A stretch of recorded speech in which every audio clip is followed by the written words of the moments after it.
Assalamualaikum warahmatullahi wabarakatuh.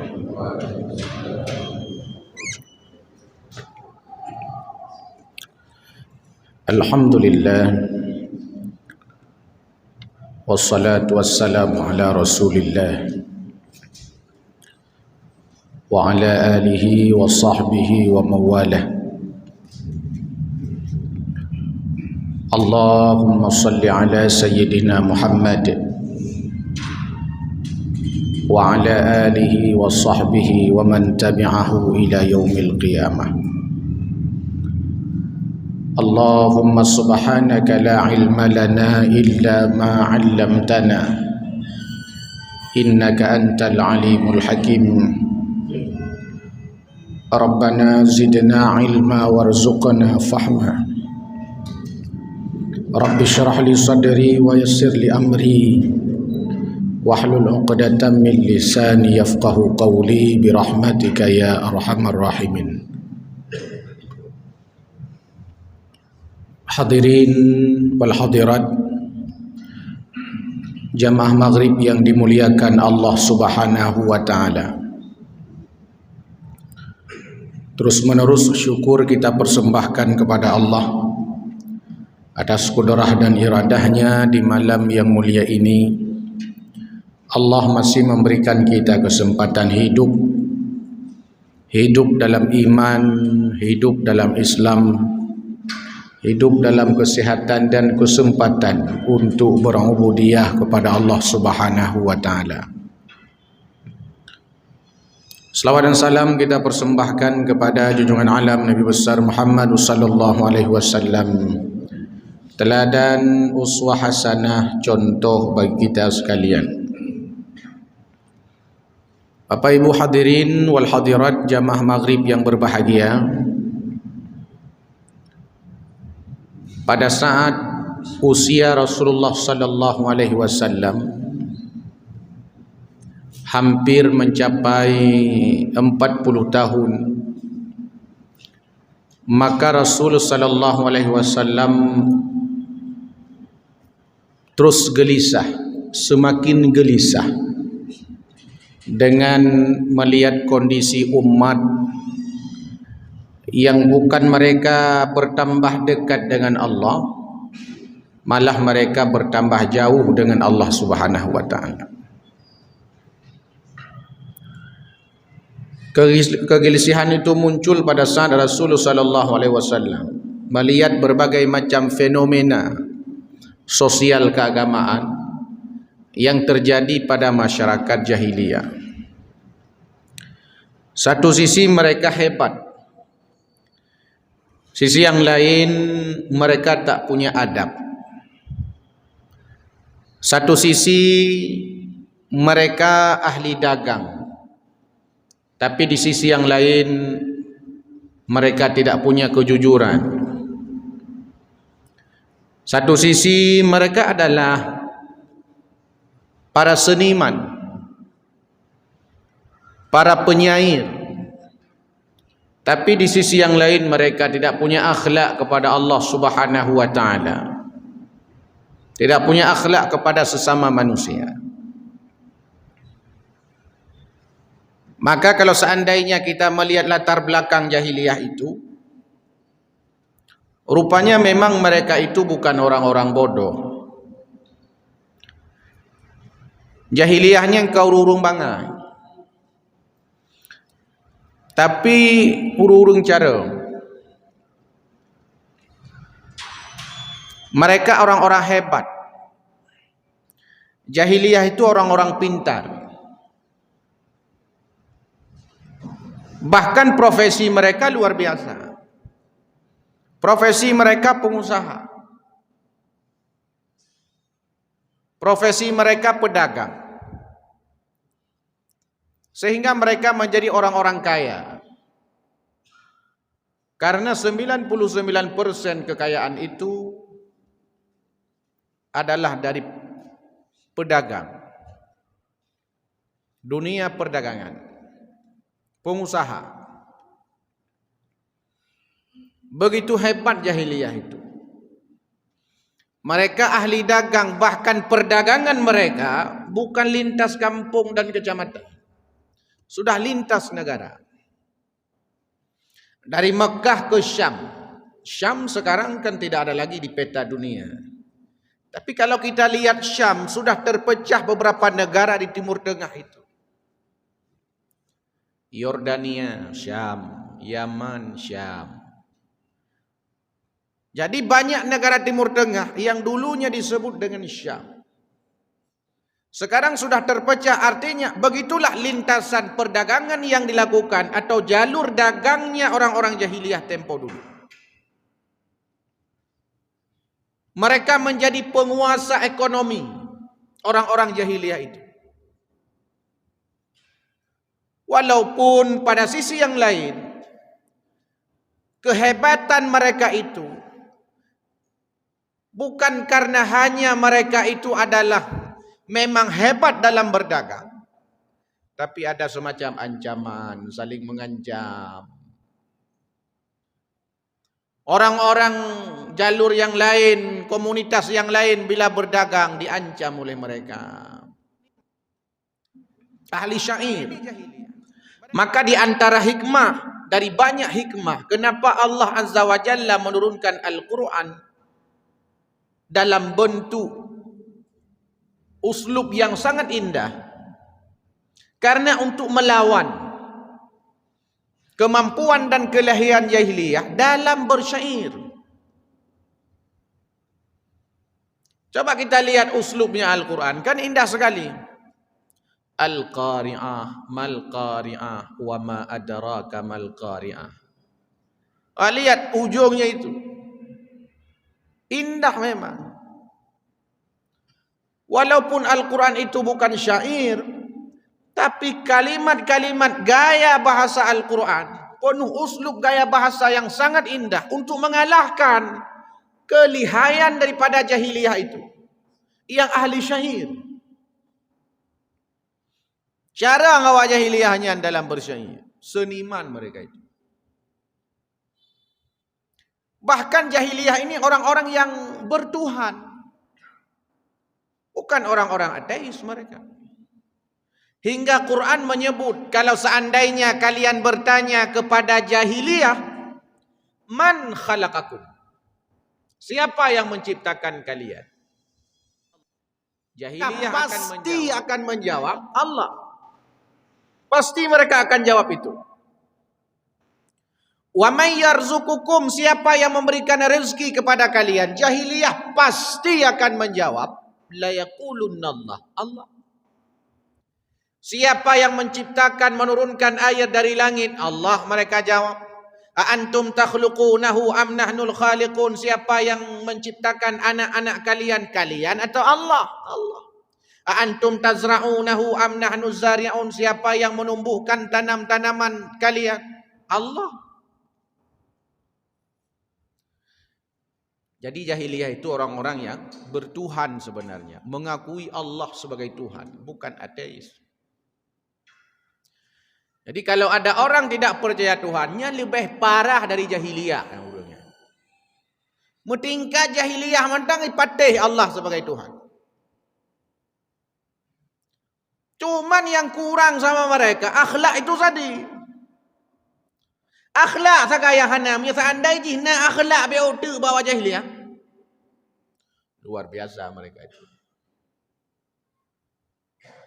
Mereka menyekutukan Allah. Satu sisi mereka mengaku Allah sebagai Tuhan. Sisi yang lain mereka menyembah Lata, Uzza, Manat, Hubal. Nyainan masalah haji. Satu sisi mereka mengakui Allah sebagai Tuhan. Sisi yang lain mereka menyembah patung berhala. Terjadilah yang disebut dengan istilah musyrik, syirik. Orang yang menyekutukan Allah. Orang yang menyekutukan Allah. Orang yang menduakan Allah. Nah, inilah pentingnya bagi kita. Maka dilihat oleh Nabi SAW, kipana wajah jahiliyahnya. Allah ipatih sebagai Tuhan, tapi ya itu mah patung. Yang keputih lagi tanya uji, dia tak uji kan ya, itu lam ke berharap, tapi sama yang tan. Kena je, yang ke berharap ke itu lam. Tapi hibut thang kon ni telam. Kon ni uru-uru lagi ya. Kon tanya gom ada pegah. Tanya je kah nak kenya. Tadakalan ganyan thang Islam, Islam ganyan kepegah drog Islam. Tapi abah anak Islam. Sangganya Islam tapi akai anak Islam, sangganya Islam pada tapi sang bud anak Islam. Ganyan sang Islam tapi udah dakalan akai anak Islam, udah dakalan perkataan anak Islam kaya. Kan ini namanya kesenjangan. Menyawak pegawai skripsinya ni pedua bak rumusan masalah. Nyanyian masalah je. Latar belakangnya itu. Sehingga Rasulullah sallallahu alaihi wasallam ketika melihat fenomena-fenomena tersebut, beliau pergi ke Gua Hira bertahanus. Mendekatkan diri kepada Allah Subhanahu wa taala. Untuk merenungkan, merefleksikan apa yang akan terjadi bak masyarakat. Kiban cara atapu ubat masyarakatnya. Kiban cara supaya masyarakatnya menjadi masyarakat yang god. Kan hanya carang tapi nada. Kan hanya jak sikula S1, S2, S3 tapi nabut jiganya. Kan hanya sekedar carang mentang tapi na adab. Kan hanya sekedar carang dari sisi ilmu dunia tapi juga paham akan ilmu-ilmu akhirat. Itulah yang mesti kita refleksikan. Emang tanya hana perleli saja. Gua belum diajak gua Jepang di rumah dia hotel-hotel malam tapi ke anak dia minimal. Anak kiban anak roh. Merefleksikan. Ini yang perlu kita khawatirkan seperti Nabi mengkhawatirkan umatnya itu.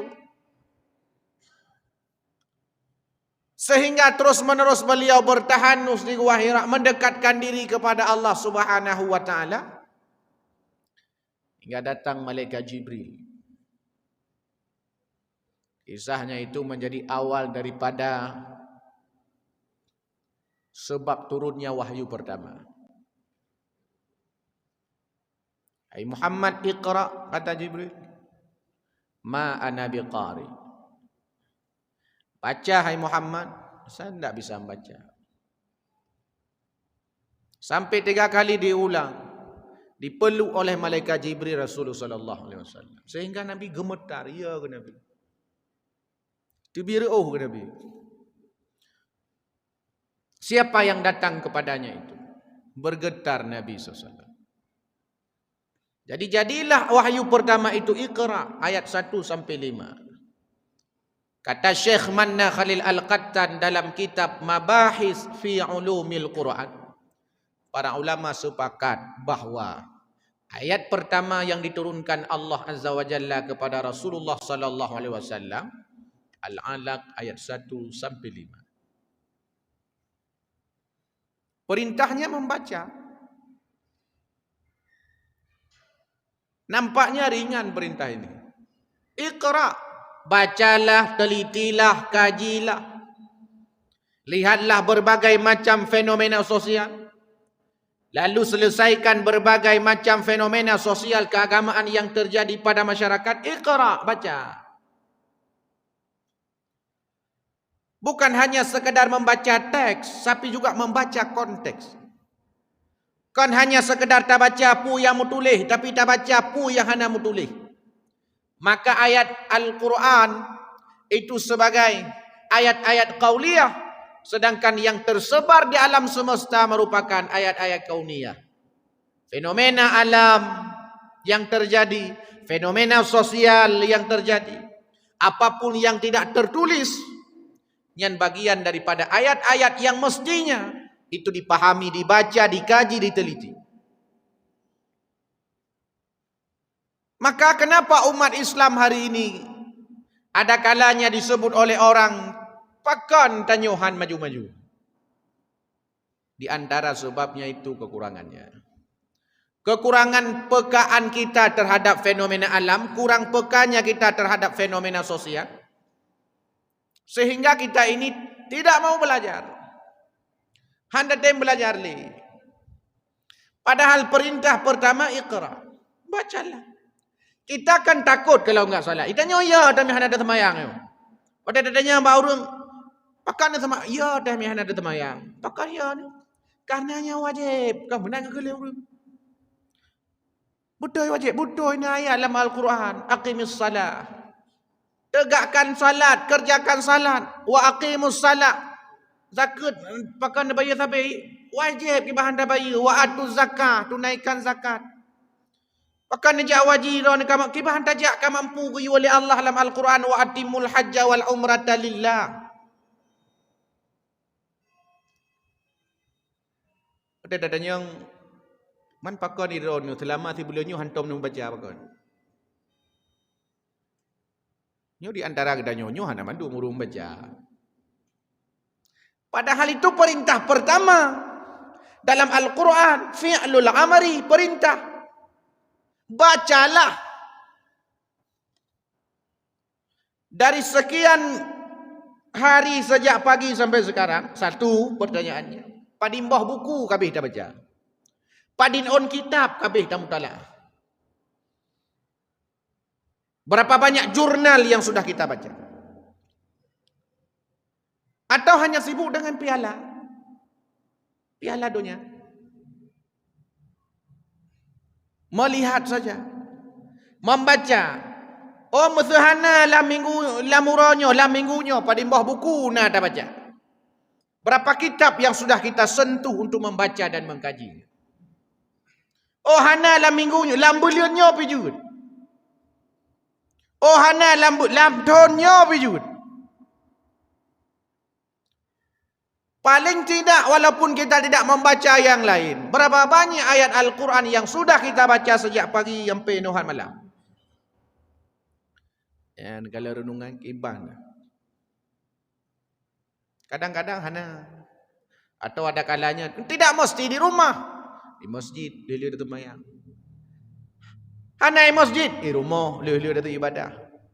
Ada kalanya han tempat rumah masjid, han tempat masjid di rumah, han tempat rumah. Pat-patnya tempatnya yang minimal, Quran itu mesti tersentuh. Iqra. Pakan waktu hana tamu baca, hanaya di kudosa pakon. Ini nama lagi. Pakan hanaya di kudosa. Padahalnya perintah dalam Al-Quran, pakan hanaya tu. Hana tamu baca.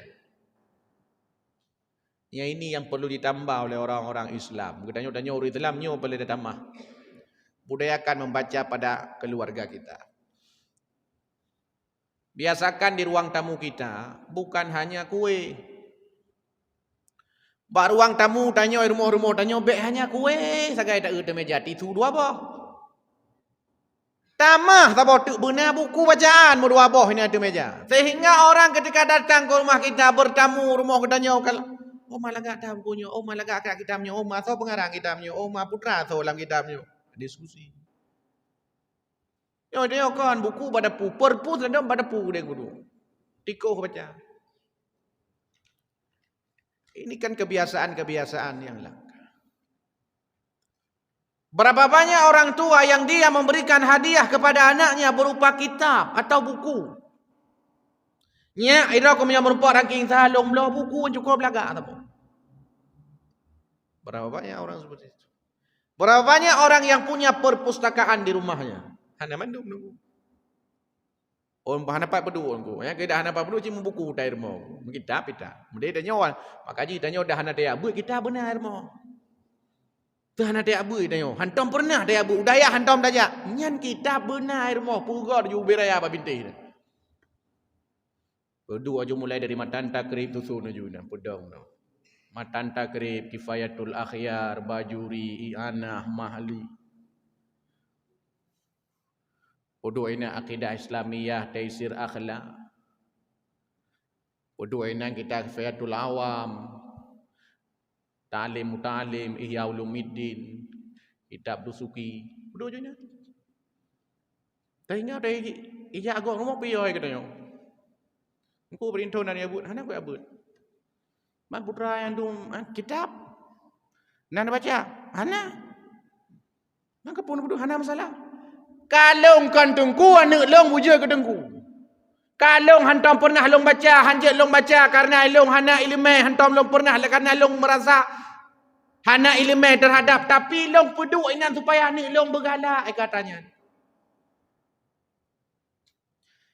Hai kai tapi kai tanya ya hanya pu. Sehingga termotivasi anak-anaknya. Walaupun dia doktor nanti cita-citanya silahkan saja. Kan lo doktor yang malam ci ilmu agama. Kan lo ci politisi yang malam agama. Kan lo ci ekonomi yang ahli agama. Mereka silahkan berkarir di bidang mereka masing-masing. Cita-cita mereka yang itu bisa membantu kemaslahatan manusia. Tapi ada tragedi. Dan yang lihat dengan ayah nari abud jamun hana aku abud.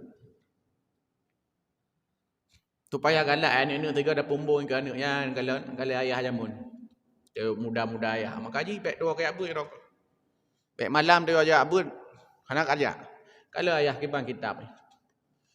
Dan yang lihat jangan baca ayah. Aku baca hanjut di kitab na. Daripada agop baca tanjut kitab itan. Nah kitab menyenangkan. Kan kayaknya konsep. Untuk membudayakan literasi itu. Sedih kita. Kiban hantar dihilem. Data UNESCO, minat baca masyarakat Indonesia 0,001%. Cik baca data. Dari 64 negara di dunia, dari 60 pun negara, minat baca masyarakat Indonesia nombor ke 60 le. Nombor 60 le. Nomor 1 Finlandia. Nombor 60 le Indonesia. 87% orang Islam. 200 juta lebih. Artinya dari 1000 orang di Indonesia ini hanya 1 orang yang rajin membaca. Dari 3 orang tidak tak kaya rajin baca. Nyo tanya nak terus ribat. Hana ka? Mu tidak hana thong baca. Kan masuk lu. Dari 1000 orang hanya 1 orang yang rajin membaca. Yang lain rajin mendawa. Oh, mendawa mtalah bedanya. Membaca dan yang betul dia yang mendawa. Dia mendawa je hanya tengok dia. Hanya dalu, mudiri yang gede. Ada yang 4 referensinya. Oh, ini kan persoalan referensi. Ya, ini soal kajian. Lepak kaji home ya. Makanya ini hari ini yang menjadi pertimbangan-pertimbangan kita, renungan-renungan, refleksi. Kahana tanyo hai tanyo pun begajan kalau nutia, ada kalau jamaah nutia kaput keluar dia kan minimal lah tanyo panena cerita alam. Panena mungkin tanyo yang akan memajukan Indonesia Aceh ke depan, bu panena tanyo alam. Minimal ke anak-anak kita, ke generasi-generasi kita selanjutnya. Ini yang diturunkan untuk membaca fenomena sosial ini, membaca fenomena keagamaan ini. Seperti kita membaca, kan dia sedih dia. Cukup jai urang elok temawainya masa pakan masa masjid tete subuhan penuh masa. Kan dia membaca. Pakan anak muda masa pahai ramai anak muda satu leh insya Allah ada debit awe-awe nak berjalan, ko ramai wanyan pakai nuhanai masjid. Atau kahanai dengan ceramah bunuh hotel maghrib. Oh, ya wanya. Apakah hanai semayang? No, itu namanya membaca fenomena. Sehingga muncul nanti tindakan.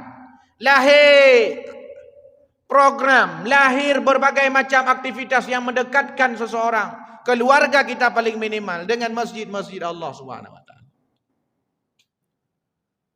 Itu yang mesti kita baca. Dan paling kecil adalah dari keluarga kita. Dari keluarga Adra.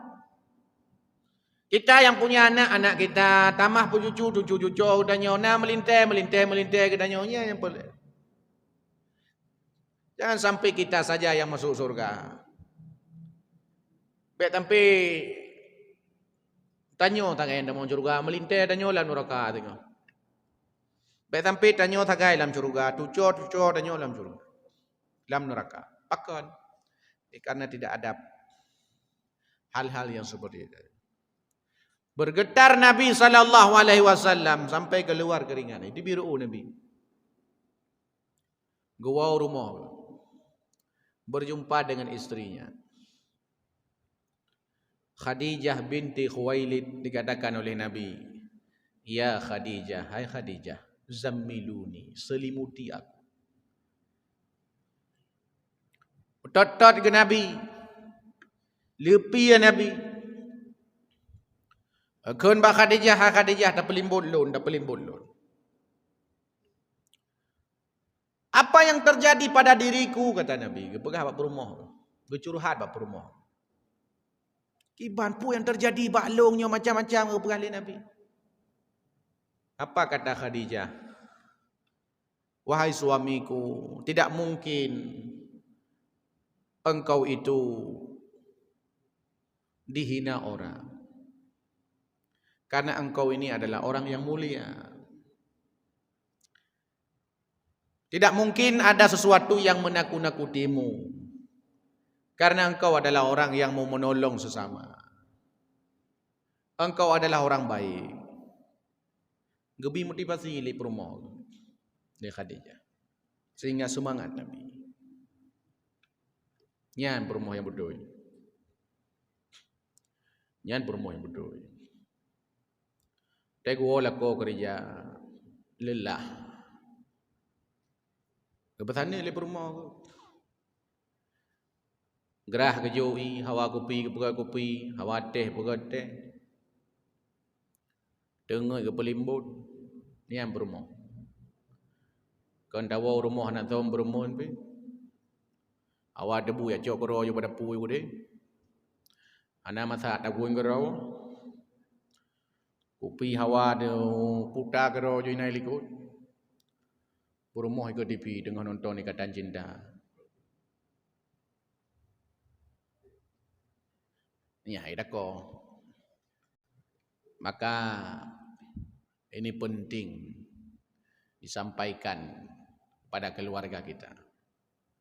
Istri itu mudah sekali masuk surga. Urinangnya lebih mudah dan masuk surga daripada uragam.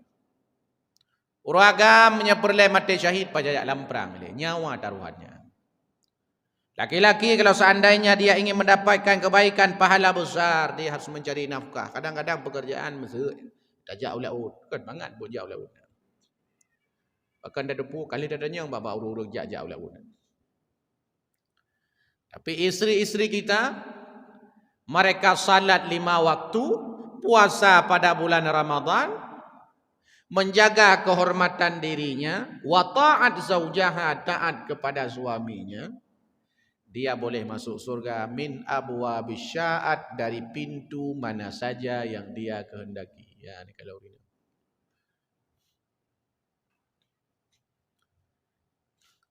Buat boh syarat agaknya. Getim temayang 5 bah watai, getim puasa bulan Ramadan, gejaga kehormatan diri.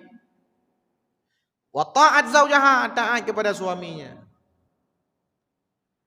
Dia boleh masuk surga dari pintu mana saja yang dia kehendaki.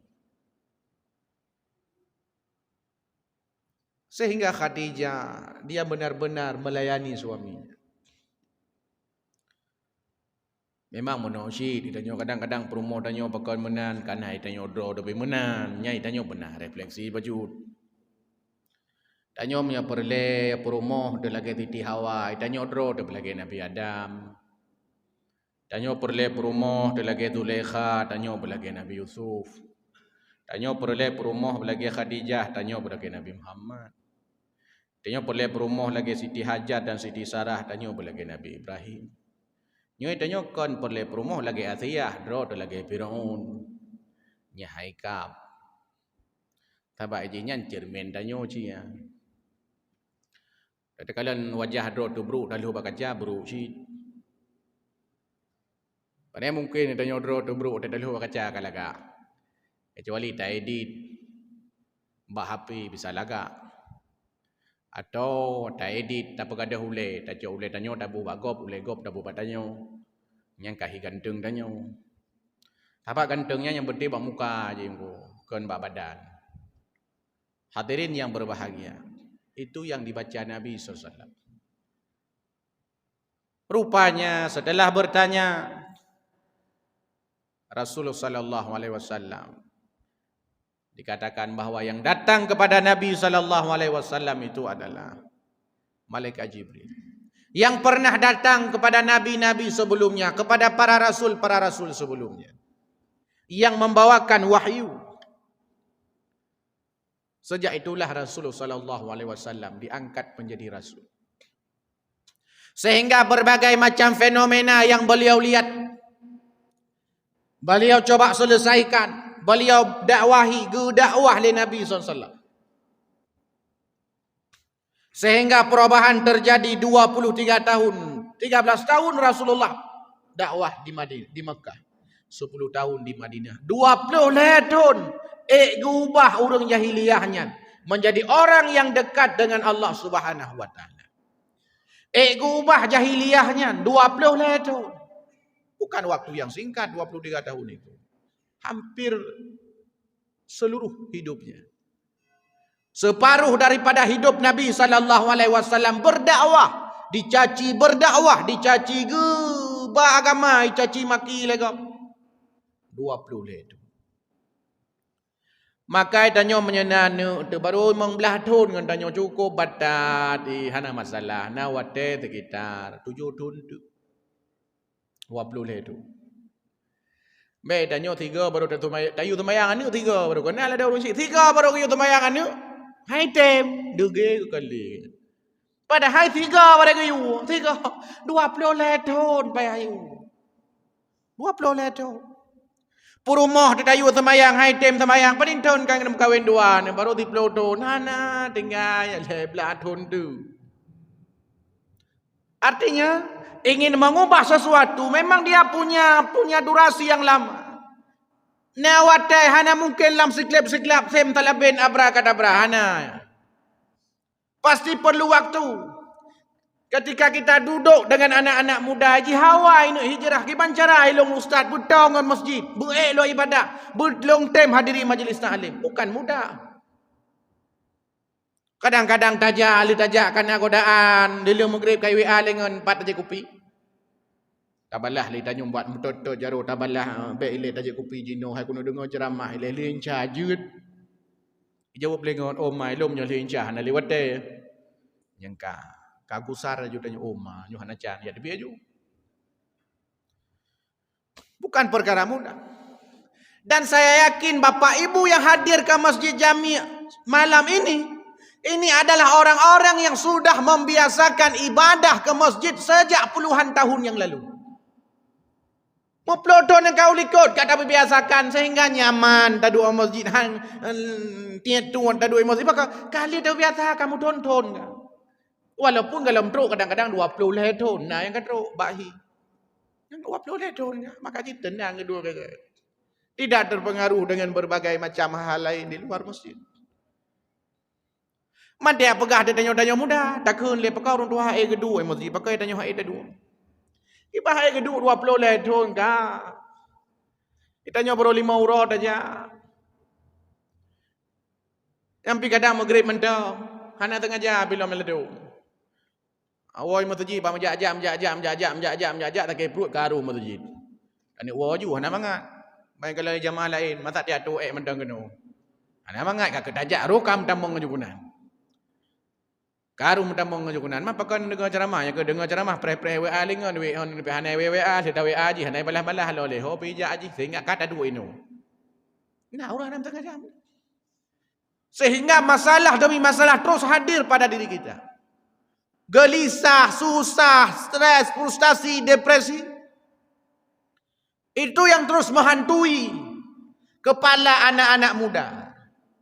Susah, gelisah, kibancaranya sehingga mencari kenyamanan di luar. Dia enggak paham bahwa kenyamanan itu ada di masjid, kenyamanan itu ada di manasah, kenyamanan itu ada di musalla, kenyamanan itu ada di tempat-tempat ibadah, kenyamanan itu ada di tempat-tempat ilmu Allah Subhanahu wa taala. Yang kini nyaman, pandai nyaman. Betul ni dua ngongon baru kopi, pandai nyaman kada ada pegah kegop nang gerbong-gerbong ka pegah kegop. Nyono hana pegah kegop. Kedro dah pegah. Hanya duduk pada kopi, kan lu kau mandum, ji hanapah yang dardi hanapah, tago ji hanapah. Manco tipah tanyo taga yang pah. Tengok kedua ngobrol ilmu ji hanapah, termasuk tigamnya yang bunuh hanapah ji. Kalau di masjid Minimal motivasi dapat. Kahana elemen motivasi kan pasti na. Motivasi berapa banyak orang yang jauh daripada motivasi agama sehingga stres sudah.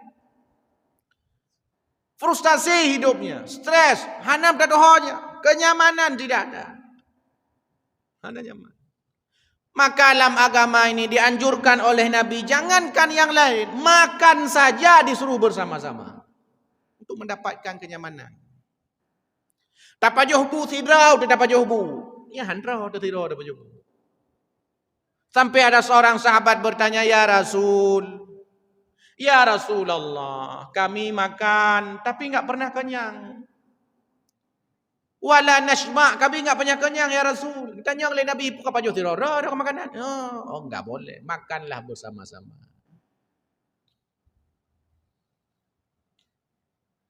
Kalau engkau udah subuh Jumat kadang-kadang kan bukan bu perangnya. 5.000 bu perang kan 5.000 bu perang. Bada kan biasa mentang bu perangnya, tapi kan ada pajuh rame-rame bu perangnya. Betul-betul dalam perang dah pajuh. Tapi berkah nikmatnya itu luar biasa. Nya ni hai dah kau. Kenapa kau? Bukan le urung bu mulutnya mangat. Pertama memang bu mulutnya mangat, tapi mangat kedua karena rame-rame dah pajuh. Karena mutumpuk dah pajuh hinan sabo dalung hinan mengbelah tu. Inan sebenarnya mangat. Wadah dah pajuh dah colok labah hipo bagian-bagian bu tanya ke dia labah agak lain. Nying keinan mangat. Ang keinan terjadi persatuan keberkatan ke. Maka rumah yu pajuh bu betapa-tapa.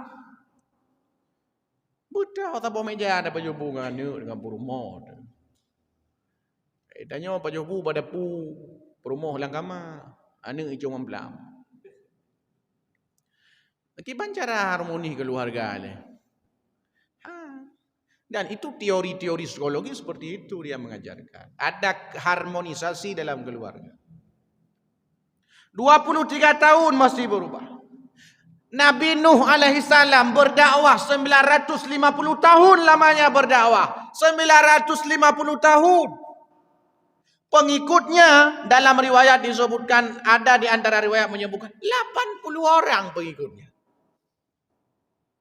Tikur toh 50 tahun gak kedakwah, pengikut 80 orang tak kan? Man tidon berindro. Anak berong terapi. Mana ada sekolah di Lok Sumawai ini yang usianya sudah 950 tahun, tapi siswanya sejak berdiri sampai sekarang 80 orang. Ya analai kaito bigula. Guru-guru analai mengajarinan. 950 tahun berdakwah. Ya anak-anak. Ada dom kena penceramah juga tahe ku pegah kawannya, tapi ku ceramah hai pati-pati ku yo temayang hai din. Iran padin trip kan ceramah. Pelodon. Pelodon baru. Nabi epat kurang letuh memang pelodon. Dah ceramah tapi urung lagi-lagi so tapi. Yang lagi-lagi so. Yang pertama Iran ceramah kau urung so. Yang kedua wadah. Tiga kau hana tamai. Urung ja beda-beda. Kurtuh 50 tahun. Umur padin. Umur baru 25. 25 umur. Mengaumu mentahan saya belum tu dakwah. Apa maksudnya? Tidak cukup durasinya, lamanya. Baru tidun dah ceramah. Baru 1 tahun mengajak orang berbuat baik. Gimana mau baik? Dia butuh proses. Tidak ada sim salapi. Makanya revolusi mental. Revolusi mentalnya bukan mungkin mengtun langsung mental dan yogot. Bukan na ironia.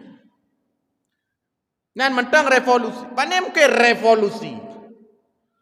Lam kejap nyogot urung aju-aju pandai mungkin 5 tahun lang tahun got urung muti plau tahun kalau mentega urung. Dia butuh waktu lama, evolusi waktu lama. Karir yang kita bangun saja itu mesti bertahun-tahun. Masa merubah sikap perilaku kita yang jadi sudah kebiasaan, apalagi yang usianya di atas 40 tahun. Sampai Imam Ibnu Katsir itu menjelaskan bahwa orang kalau usianya sudah di atas 40 tahun, Itu artinya dia sudah matang pikirannya, sudah matang akalnya, sudah matang emosinya. Kalau seandainya ada perilaku-perilaku buruk usia 40 tahun ke atas, itu susah untuk diubah. Susah. Umur kapal peloton tapi hantam pernah tak semayang, hantam pernah tapi biasa semayang, yang cukup tapi biasa semayang umur ya 30 peloton. Kata imai betul kasih. Kriit danyo kriit kata mungkin kata sejak jamu ubu kriit sampai umur peloton mantang kriit yang sampai ukur mantang kriit. Itu konsep Quran. Makanya ketika usia 40 tahun disuruh berdoa kepada Allah Subhanahu wa taala. Itu yang penting kita sadari. Menanci urung menyekagak akayat tiup peloton watanya kagak akanya. Urung mekat menanci tanya profesi, umur peloton kalan jelah, hira ku putra apa kerja lah. Hana jelah halam, nyakut sama ke hana jelah. Umur kapal peloton hana jelah, hira ku muka somai, ku muka bakso, ku muka putra ku muka. Hana jelah halamnya umur peloton. Susah untuk berkembang di usia. Di atas itu kenapa? Karena itulah tolak ukur pada usia manusia. Maka tanya-tanya muda yang galau-galau dah kerja atau yang tengah dah kerjanya segala umur 40 tahun bekerja lah tanya sebagai pu. Ulung dosen, kakak dosen. Berkarir. Oh saya pedagang, saya politisi. Karena aja ada orang lagi yang pun bukan dengan kakan dole kaje kecalek di bandi kan. Calek pihana lewat kakak ilmu berlari di kamu kalom tu kak ile ke calon kecil nyampe ke hana lewat tu pokoknya macam-macam hana seimbang kamu ke perlu buat. Hadirin yang dimuliakan Allah Subhanahu wa taala, maka saya ingin mengajak diri pribadi dan kepada seluruh jamaah sekalian, mari refleksikan kisah hidup Nabi sallallahu alaihi wasallam. Bacalah fenomena-fenomena sosial keagamaan yang terjadi di masyarakat kita, khususnya dalam keluarga kita, agar keluarga kita dekat dengan Allah Subhanahu wa taala. Amin ya rabbal alamin. Hadanallahu wa iyyakum ajmain. Assalamualaikum warahmatullahi wabarakatuh.